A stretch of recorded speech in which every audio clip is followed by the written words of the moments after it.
ముఖ్యమైన సవరణ. ఆ సవరణలో ఏమని పెట్టారంటే ఎన్ఆర్సి అనేది తప్పనిసరి దేశానికి అని పెట్టారు. మనం తరగతి గదికి వెళ్తాం, క్లాస్ రూమ్కి. క్లాస్లోకి వెళ్ళగానే ఏమడుగుతాడు క్లాస్ టీచర్? ఏమడుగుతారు? అటెండెన్స్ ఎందులో ఉంటుంది? రిజిస్టర్ ఉంటుందా?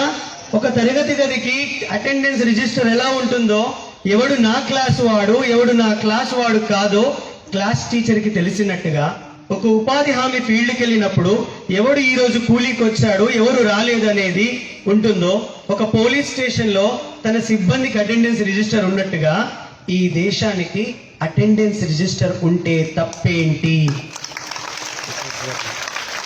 తప్పు లేదు కదా. ఎవడు, ఎందుకంటే మన క్లాస్ టీచర్ మన క్లాస్లో ఉన్నప్పుడు పక్క క్లాస్ వాడు వస్తే వెళ్ళు వెళ్ళు వెళ్ళు, ఇది నీ క్లాస్ కాదని చెప్తాం.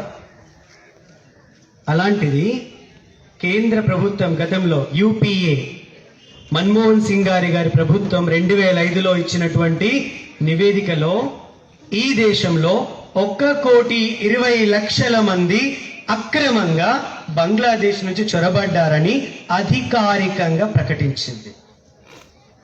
మరి వాళ్ళు ఈ దేశంలో ఉండొచ్చా? మన ఇంట్లో ఉన్న ఎలుకని వెళ్ళగొడతాం, పామస్తే కట్టెతో వెళ్ళగొడతాం. అరే మన దేశం వాడు కాదు, మనకు సంబంధం లేదు, మన చుట్టం కాదు, మన దేశానికి న్యాయం చేస్తాడో అన్యాయం చేస్తాడో తెలియదు, అలాంటి వాడు దేశం కోసం ఎలా ఉండనిస్తాం? కాబట్టి అలాంటి ఇల్లీగల్ ఇమిగ్రెంట్స్, అక్రమ చొరబాటుదారులను ఈ దేశం నుంచి బయటకు వెళ్ళగొట్టడానికి ఏర్పాటు చేసినటువంటి చట్టం సిటిజన్షిప్ అమెండ్మెంట్ యాక్ట్. ఇది దేశానికి అవసరమా లేదా?